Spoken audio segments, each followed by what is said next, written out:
নিৰক্ষৰ কবি হাবিলুদ্দিন আপোনাক মই গেথাৰতে ক'ব বিচাৰিছোঁ যে আপোনালোকে কিহৰ ভিত্তিতে আজিৰ প্ৰচেছন কৰিলে?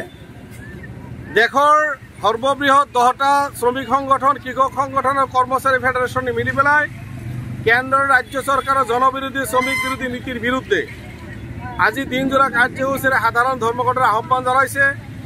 এই ধৰ্মঘটক আমি সমৰ্থন জনাইছোঁ আৰু আপোনালোকে দেখা পাইছে সকলো গাড়ী মটৰ বন্ধ কৰি পেলাই মানুহেও সমৰ্থন জনাইছে। আৰু এই সমৰ্থন এইকাৰণে জনাইছে যে মোদী চৰকাৰে জনসাধাৰণৰ হৈ যিখিনি কাম কৰিব লাগিছিল নকৰিলে, বৰঞ্চ দৰিদ্ৰ মানুহৰ কল্যাণৰ বিপৰীতে পুঁজিবাদীসকলৰ কাৰণেহে তেওঁলোকে কাম কৰিলে।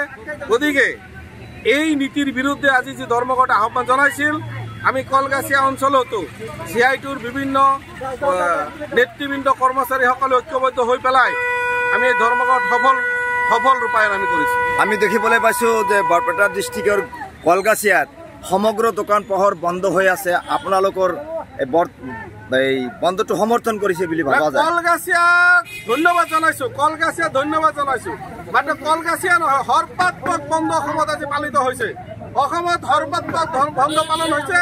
ইয়াৰ পৰা হিমন্ত বিশ্ব শৰ্মাই নৰেন্দ্ৰ মোদীয়ে শিক্ষা গ্ৰহণ কৰা উচিত যে কেতিয়া সাম্প্ৰদায়িকভাৱে বিভাজন কৰি দৰিদ্ৰ মানুহক অত্যাচাৰ কৰি, সাধাৰণ মানুহক অত্যাচাৰ কৰি, খাটি খোৱা মানুহক অত্যাচাৰ কৰি পেলাই ক্ষমতা তেওঁলোকে থাকিব নোৱাৰে। 26 চনত বিজেপিক মানুহে যে বিদায় দিব তাৰ ছেমি ফাইনেল দেখা গৈছে।